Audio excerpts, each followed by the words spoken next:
Hello everyone, good afternoon, welcome back to my channel Debashree's life. তো এই যে স্নান করে চলে এসেছি আর ব্লগটা শুরু করলাম। সকাল থেকে কাজবাজ করছিলাম, তো সেসব করে আর ব্লগ শুরু করতে পারিনি। তো চুলটা ভেজা আছে, বাট ভেজা তো আছে বাট মেলে রাখতে পারছি না, কারণ প্রচণ্ড গরম। তো যাই হোক, চলো তোমাদেরকে একটু বাইরেরটা দেখিয়ে নিয়ে আসি। কারণ কি হয়, বিকেলবেলায় না একটা অন্যরকম একটা গরম উঠে, তার মধ্যে আমার টিউশন আছে, তো সেটা দেখাতে পারবো না। তো সেই জন্য ভাবলাম যে এখনই তোমাদেরকে একটু আমাদের বাহিরের দৃশ্যটা উপভোগ করিয়ে দিই। তো চলো দেখতে থাকো আমাদের বাইরে। আর আজকে তোমাদেরকে আমাদের লিচুগুলি দেখাবো, এরকম বড় বড় হয়েছে যেগুলি, সেগুলো দেখতে পাবে। তো চলো। তো এই বগনভিলা গাছটার মধ্যে কিন্তু দেখো কি সুন্দর মা এরকম ডালটাকে উঠিয়ে দেওয়া হয়েছে। দারুণ লাগছে কিন্তু পুরো পুরো গাছটা ফুলে ভরে যাচ্ছে আস্তে আস্তে। গাছটা কিন্তু বেশি বড় না, বাট ভালো লাগছে তবু। আর এখানে এখন পুরো রোদ দুপুরবেলায়, তবুও একটু আসলাম বাইরে, কারণ বাইরে ঘোরাঘুরি করে না ঘেমে যাওয়া হয়। এই দেখো ক্যাপসিকাম, আমি তোমাদেরকে বলি না যে ক্যাপসিকাম আমি খাচ্ছি আর আমাদের আসছেও ক্যাপসিকাম।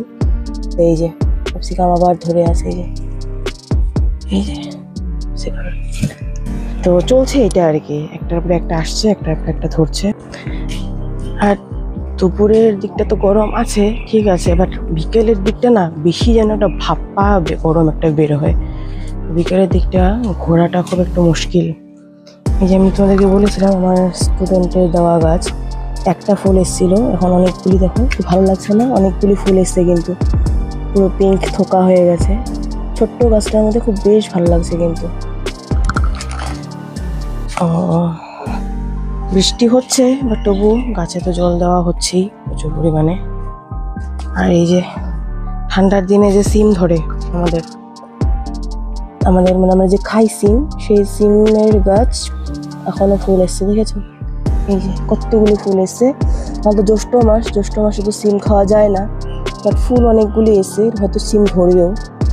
কি সুন্দর গাছটা, একদম ছোট্ট গাছ, বাট এখনো ফুল দিয়ে চলেছে।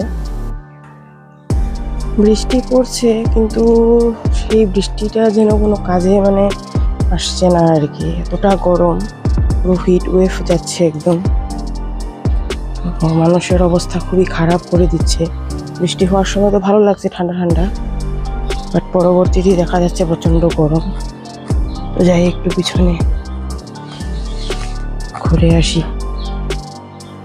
এই দেখো ডালিমের ফুল, আগেও আমি দেখিয়েছিলাম ডালিমের ফুল ফুটে এসেছে। এই ফুলগুলি কিন্তু বড় হয়েছে বেশ, এখানেও আছে, ভালোই ফুল ধরেছে। ওই যে ওখানেও আছে, ওই যে ভালোই ফুল ধরেছে কিন্তু, এই যে এখানেও আছে। আর এটা খেজুর গাছ, খেজুর গাছটাকে মা এইভাবে টপে রেখেছে ছোট করে, কারণ খেজুর গাছ বিশাল বড় হয় আর কাটা আছে। বেশ ভালোই ফুল এসছে এবার ডালিমে, দেখা যায় ডালিম ধরলে তো খুব ভালোই হবে। টপে একটা গাছ আছে আমাদের, সেই গাছটার মধ্যেও ধরেছিল ফুল। আর এটা তো মাটিতেই গাছটা ফুল ধরেছে। আর এখানে যে এইভাবে জাল বেঁধে রাখা হয়েছে যেন লেচু পড়ে নিচে পড়ে মানে ফেটে না যায়। তো লেচু তো প্রত্যেক দিন মানুষ আসছে খাচ্ছে, এইভাবে জাল দেওয়া হয়েছে ঢেকে রাখার জন্য। তবুও নাই, উপর দিকে তুমি যদি দেখতে পাচ্ছ হয়তো, এই যে এই যে এসব কিন্তু ফাঁকা, সব ডালগুলিতে লেচু ছিল, খেয়ে ফেলেছে এগুলি সব বাদরে। অত উঁচাই তো আর ডাল দেওয়া যায় না, কি জাল দেওয়া যায় না, তো সেই জন্য। তো কিছু লেচু আজকে পেরে নিয়ে গেছে, দেখাবো তোমাদেরকে আমি। তো ভালোই লেচু পেরে নিয়ে গেছে মা, কারণ প্রচুর অত্যাচার, বান্দরের প্রচুর অত্যাচার। এই দেখো এই যে লিচু, এত অত্যাচারে রাখাটা সম্ভব না, তার মধ্যে তো আবার আছেই। এই দেখো এই যে খেয়ে ফেলে রেখেছে। তো কেরকেটুয়া তো আছেই সঙ্গে, তো সেই জন্য উপায় নেই, মানে বেশি ভালো করে হয়তো মিষ্টি হতেও পারলো না এবার, তার আগেই নিয়ে যাওয়া হয়েছে পেরে, উপায় নেই। এই যে দেখো, এই যে এইভাবে জাল দিয়েও রাখা যাচ্ছে না। এগুলি কিন্তু সবুজ আছে, এগুলি পুরো ডিপ রেড কালার যখন হয়ে যাবে তখন সে অ্যাকচুয়ালি মানে এটা খাওয়ার যোগ্য, মানে ভালো মতন পেকেছে, রস টোপটোপা হয়েছে। আর এই যে কাঁটাগুলি আছে না, লেচুর গায়ে যেটা কাঁটা আছে না, আমাদের গাছের লেচুগুলির কাঁটাটা মিশে যায়, মানে একদম স্মুথ স্কিন হয়ে যায় যখন ফুলতে ফুলতে, তখন মানে লেচুটার মধ্যে পুরো মানে রস ভরে গেছে, আর তখন খাওয়ার জন্য বেশি উপযোগী হয়ে যায়। বাট উপায় নেই, অতখানি পর্যন্ত তো রাখা যাবে না, কারণ এই যে খেয়ে ফেলেছে, আধা নষ্ট হয়ে গেছে, গাছেই রয়েছে। তো এই আর কি, কী করা যাবে, এখন যা হয়েছে সেটাকে এইভাবে খেতে হবে, টক থাক যা থাক। অল্প স্বল্প হয়েছে মিষ্টি, না হওয়া না, ওটাকেই খেতে হবে।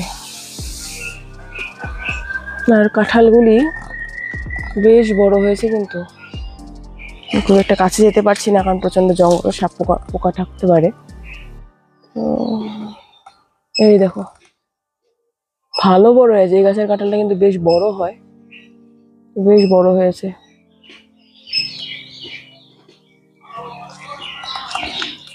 আমাদের পিছন সাইডটা ছায়া খুব, কারণ গাছপালা তো, খুব সুন্দর ছায়া। তো ছায়া হলে কি হবে, গরম তো আছেই, বাট হ্যাঁ রৌদ্রটা একেবারেই নেই, ছায়া ভালোই লাগে বেশ। এখানে ঠান্ডা বাতাস দিলে পিছন সাইডটা কিন্তু বেশ ভালোই লাগে।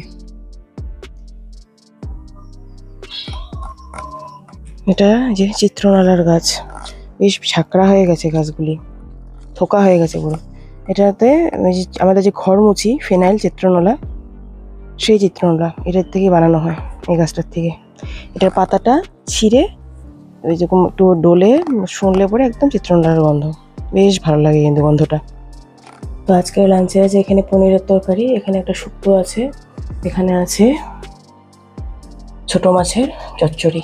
তো এই হলো আজকের লাঞ্চ, একদম ছিমছাম। তো লাঞ্চটা করে নিই আগে, দুপুর হয়ে গেছে, প্রায় 2:30 মতন বাজে।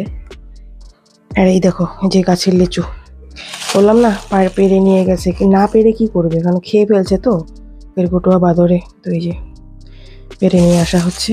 এখানে এটা আগের ছিল, এটা কিন্তু ভালো আছে, এখানে শুধু জাস্ট এই যে মানে লেয়ারটা শুকিয়ে গেছে, ভিতরে কিন্তু ভালো মিষ্টি। এই যে ওগুলি গাছের, এইগুলো কিন্তু বললামই তোমাদেরকে, স্কিনটা যদি স্মুথ হয়ে যেত তাহলে বেশি ভালো হতো, মানে রসপুরো হয়ে যেত। আমি তোমাদেরকে একদিন বলেছিলাম যে আমাদের লিচুগুলি পুরো রস গড়িয়ে পড়ে একদম, মানে রসগোল্লার মতন, বাট এইবার এরকম আর হতে পারলো না বানরের উৎপাতে। এই যে তবুও তো এবার খেতে পারবো হয়তো, মানে গতকালকে পুজোতে দিয়েছিল, খেয়েছি দুটো একটা, কারণ মানে ওই জাল টাল দিয়ে রাখা হয়েছে আর কি। গতবার তো ওই একটাও খেতে পারিনি, সব শেষ করে দিয়েছে, এইবার তো খেতে পারবো। তো আমার লাঞ্চ তো করা হয়ে গেছে, আর এই যে একটা লিচু খাই, ভাত খাওয়ার পরে তো ফল খেতে ভালোই লাগে, তারপরে আবার গাছের থেকে পেড়ে আনা একদম টাটকা টাটকা। তো একটা সময় ছিল যে আমরা মানে সবাইকে দিতাম লিচু, এত লিচু হতো গাছটার মধ্যে, সবাইকে দিতাম, মানে যত আমাদের আত্মীয়রা আছে, পাড়া প্রতিবেশীরা, সবাইকে মা দিত আর কি, মানে দিয়ে তারপরে আমরা খেতাম আর কি, এরকম একটা সময় ছিল। বাট এখন লিচু তো আসে ভালোই, বাট সবাইকে দিয়ে খাওয়ার মতন পরিস্থিতি আর নেই, কারণ লিচু প্রচুর আসে, কিন্তু সেটাকে রাখাটা মেনটেন করে প্রচুর কষ্টকর ব্যাপার। সেই জন্য যা হয় আমরা ওই 4-5 জনে আমরা মানে বাড়ির মানুষ করে খাই, উপায় নেই আর। এখন কেউ আসলো, তো আমি যেরকম টিউশন করি, তো আমাদের বাড়িতে মানে ছোট্ট একটা বাচ্চা আসে আর কি, তো ওকে একটু দেওয়া হলো এরকম আর কি। ওই মানে আগে যেরকম একদম পুরো পলিথিনের মধ্যে ভরিয়ে ভরিয়ে দিয়ে আসা হতো, সেটা আর এখন হয় না। মিষ্টি হয়েছে লিচুগুলি, কিন্তু আগে যেটা মানে ছিল আর কি, যে পুরো এরকম রস পড়ে যেত একদম বড় বড়, এটা হওয়ার সময়ই পেলো না কোথায়, হওয়ার আগেই তো পেরে নিয়ে আসা হলো, তো ওটা হবে কি করে, তাই না? ওকে,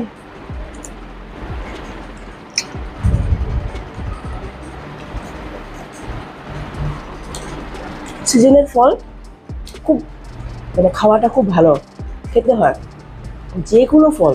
আমি তো সব ফল ভালোবাসি, যে কোনো ফল কিন্তু খাওয়াটা খুবই জরুরি, সিজনের ফলটা শরীরের জন্য উপকার। তো ভাবলাম একটা জিনিস তোমাদের সঙ্গে আমি দেখাই আর কি, শেয়ার করি। তো অ্যাকচুয়ালি এই জিনিসগুলি আমি করেছি, মানে এগুলি আমি বানিয়েছি। আর আমি খুব প্রাউড ফিল করি যে আমি জিওগ্রাফি নিয়ে পড়েছি, আর এই সব জিনিস আমার কাছে আছে। এগুলি আমার কোনো সম্পত্তি বলতে পারো। আমি এগুলোকে কখনো আমার থেকে দূর করতে পারবো না। আমি যেখানে যাবো এগুলি সেখানে যাবে আর কি। তো এগুলি আমার একটা মানে ভালো লাগা আর কি। আমি যখন পড়াশোনা করেছিলাম তখন অনেক জিওগ্রাফিতে তো জানোই প্র্যাকটিক্যাল থাকে, অনেক প্রজেক্ট করতে হয় প্র্যাকটিক্যাল।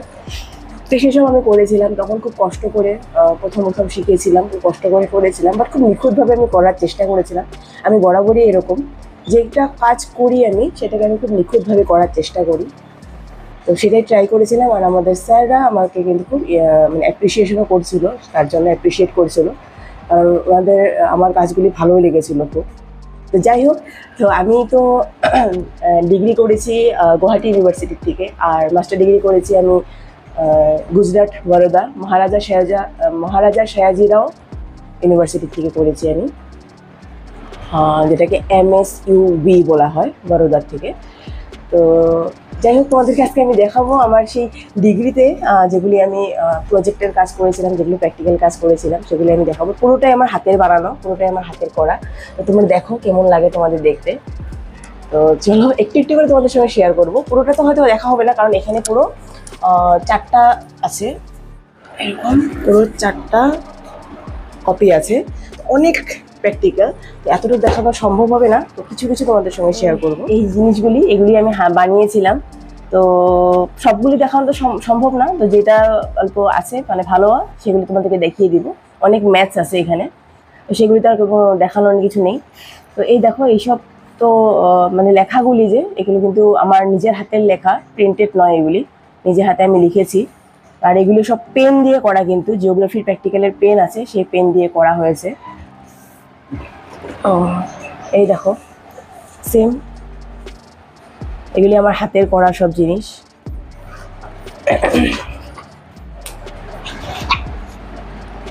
এগুলি অ্যাকচুয়ালি মানে এখন যখন আমি এগুলো দেখি আমার ভালো লাগে যে এক সময় আমি কাজগুলি করেছিলাম। মহারাষ্ট্র ম্যাপ, তো সেই আর কি, এই জন্য আমি প্রাউডও ফিল করি অনেক। জম্মু কাশ্মীরের ম্যাপ এটা।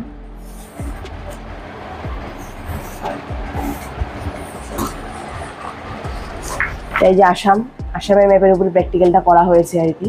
আর এই সব লেখাগুলি কিন্তু আমার নিজের হাতের লেখা, আমি নিজে হাতে লিখেছি এইসব। কিন্তু এগুলো কিন্তু কোনো না, মানে প্রিন্টিং নয়। তাহলে তোমাদেরকে আরেকটু ভালো করে বুঝিয়ে দিচ্ছি আমি। দেখতে পাচ্ছ এই যে এগুলো কিন্তু সব আমার হাতের লেখা কিন্তু পুরোটা।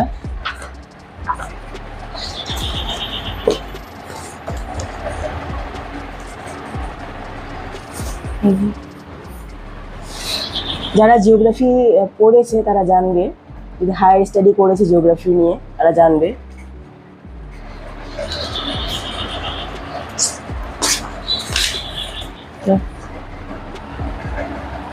নর্থ ইস্ট ইন্ডিয়ার ম্যাপটা এটা। আর একটা দেখাই তোমাদেরকে, এটা দেখো, এক সেকেন্ড দাঁড়াও। এই দেখো, এবার আমি ব্যাক ক্যামেরা করে দিয়েছি, দেখো এই যে এই লেখাগুলি কিন্তু এগুলো আমার লেখা। এটা একটা ওয়ার্ল্ডের ম্যাপ, এইভাবে আঁকা হয়েছিল, প্রজেকশন বলে এইসবকে। এই প্রত্যেকটা লেখা কিন্তু আমার, মানে কোনো প্রিন্টিং নয়, কোনো প্রিন্টেড নয়, সম্পূর্ণটা কিন্তু আমার হাতে। কত সুন্দর ছিল এইসব জিনিস। আরো দেখাচ্ছি, দাঁড়াও। এই একটা আছে দেখো, এটা পোলার এরিয়াটা, আমাদের পৃথিবীর উত্তর মেরুটা আমার হাতে করা। কত দারুণ লাগছে। তো এইসব জিনিস নিয়ে সত্যি আমি প্রাউড ফিল করি, কারণ হ্যাঁ আমি গর্বিত, আমি একজন জিওগ্রাফার। ইন্ডিয়ার ম্যাপ কত সুন্দর করে করেছিলাম তখনই। আর এগুলিতে কিন্তু প্রচুর পরিমাণে ধৈর্যের প্রয়োজন হয়, প্রচুর ধৈর্য লাগে। আর খুব নিখুঁত কাজ করতে হয় এইসব, যেহেতু প্র্যাকটিক্যাল ওয়ার্ক, এইসবের উপরে মার্কস থাকে। এই দেখো, এটাও কিন্তু একটা ওয়ার্ল্ডের ম্যাপ, অন্যরকম একটা প্রজেকশন করা হয়েছে আর কি, দারুণ লাগছে দেখতে। এটা তো একটু দেখিয়ে দিই, এটা ইন্ডিয়ার ওয়েদার ম্যাপ। এগুলো সব ওয়েদারের সিম্বল, ইন্ডিয়া।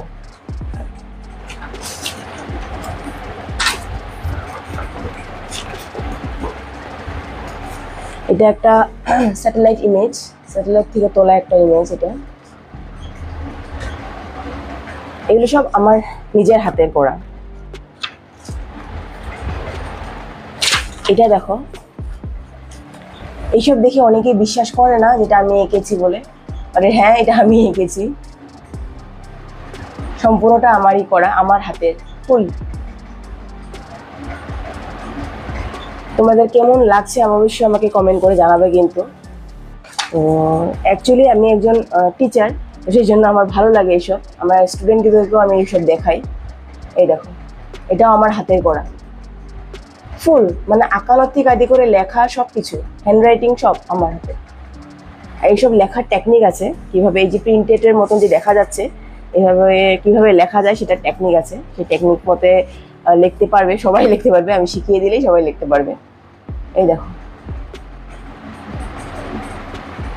তো এইসব জিনিস মানে সত্যি, এই জন্য আমি বললাম যে এইসব আমার সম্পত্তি, আমি এগুলিকে কখনোই ছাড়তে পারবো না। আর একটা দেখাই তোমাদেরকে,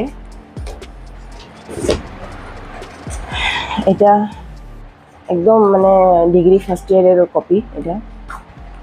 ফার্স্ট দেখো, এই যে জিনিসগুলি দেখো, যে লেখাগুলি একদম মনে হচ্ছে পুরো প্রিন্টেড, বাট আমি নিজের লেখা।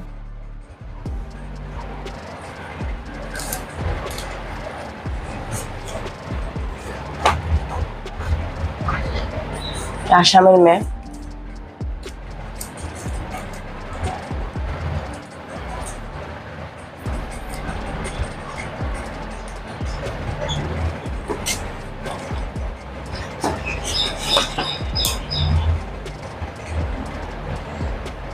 এইসবও আমারই হ্যান্ডরাইটিং।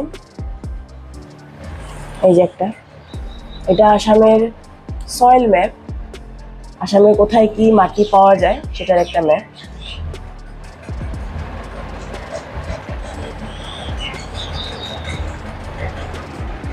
তো তোমাদের সঙ্গে জিনিসগুলি আমি শেয়ার করলাম, অ্যাকচুয়ালি ভালো লাগে আমার এই জিনিসগুলি খুব, আর ভাবলাম যে হ্যাঁ তোমরাও তাইকেও বলি। আর যদি কোনো স্টুডেন্ট আমার এই দেখছো আমার ব্লগগুলি, তো প্লিজ তোমাদেরকে বলবো যে তোমরা জিওগ্রাফিটাকে নিজেদের কেরিয়ার করতে পারো, খুব ভালো একটা সাবজেক্ট হয়, আর অনেক কিছু জানা যায়। আর অনেকেই ভাবে জিওগ্রাফিটা খুব হার্ড, সব সাবজেক্টেই কিন্তু হার্ড, এরকম কোনো কথা নেই যে শুধুমাত্র একটা সাবজেক্ট হার্ড, সব সাবজেক্ট হার্ড, সব সাবজেক্টের জন্য কিন্তু পড়তে হয়। পড়াশোনা না করলে তুমি যদি ভালো মতো না পড়ো তাহলে সব সাবজেক্টে তোমার কাছে মানে অ্যাসামিজ যে সাবজেক্টটা আছে সেটাও কিন্তু তোমার কাছে তখন কঠিন মনে হবে যদি তুমি পড়াশোনা না করো। তো ট্রাই করতে পারো, জিওগ্রাফি নিয়ে পড়েও তোমরা ট্রাই করতে পারো, আশা করছি তোমাদের ভালোই লাগবে সেটা পড়তেও।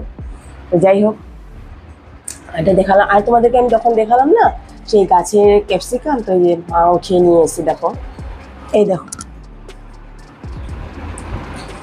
তার মানে গরমে প্রচুর রৌদ্র উঠেছে না বাইরে, তো নষ্ট হয়ে যাবে বলে মা এগুলিকে উঠিয়ে নিল।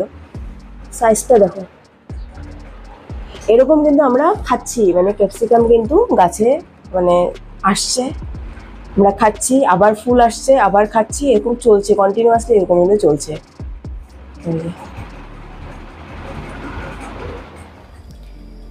তো এই যে দেখো, অনেকক্ষণ পরে আবার তোমাদের সঙ্গে কথা হচ্ছে। তো আমি টিউশন করলাম, মানে লাঞ্চ করে ওঠার পরে একটা ভিডিও এডিট করছিলাম, তারপরে টিউশন আসলো, টিউশন করলাম, টিউশন গেল, এখন আমি ভিডিও আপলোড করছি। এই যে ভিডিও আপলোড চলছে। তো এটা আর মধ্যেখানে একটা হয়ে গেছিলো, প্রবলেমস হয়ে গেছিলো, যেটা সেই জন্য যেটা মানে 8 ঘন্টা আগে হয়ে যাওয়ার কথা ছিল ভিডিওটা আপলোড, সেটা 8 ঘন্টা পরে হচ্ছে, তো করার কিছু নেই। তো যাই হোক, তো গরমে আমি ফ্যানের নিচে বসে আছি। এই যে ফ্যান চল, আমাকে দেখে মনে হচ্ছে যে আমি ফ্যানের নিচে বসে আছি, কোনো মনে হচ্ছে পুরো অয়েল বেরোচ্ছে মুখ দিয়ে। খুব হালত খারাপ, স্কিন তো একদম বাজে হয়ে গেছে এত গরমে, মানে খুব খারাপ অবস্থা, খুব খারাপ। তো যাই হোক, কিছু করার নেই, এটা ওয়েদার, এটাকে মেনে নিতে হবে। তো আর এখন রাত্রেবেলায় আর কিছু করার মতন নেই, ডিনার করব, ঘুমাবো। আর আমার ভিডিও আছে আরও এডিট করতে লাগা, আধা হয়েছিল যেটা ভিডিও আর কি, ওটা এডিট করব আমি। তো যাই হোক, আমার ভিডিওগুলি কেমন লাগছে তোমাদের জানাবে আমাকে, আশা করছি তোমাদের ভালো লাগছে। আর যদি ভালো লেগে থাকে তো প্লিজ আমার ভিডিওগুলিকে লাইক করো, শেয়ার করো, সাবস্ক্রাইব করো আমার চ্যানেলটাকে। আর ফ্রেন্ডস ফ্যামিলিদের সঙ্গে সবাই শেয়ার করে দাও। আবার নতুন একটা ব্লগ বা ভিডিও নিয়ে তোমাদের মধ্যে হাজির হবো। ততক্ষণ সবাই সুস্থ থাকো, ভালো থাকো, টাটা, গুড নাইট।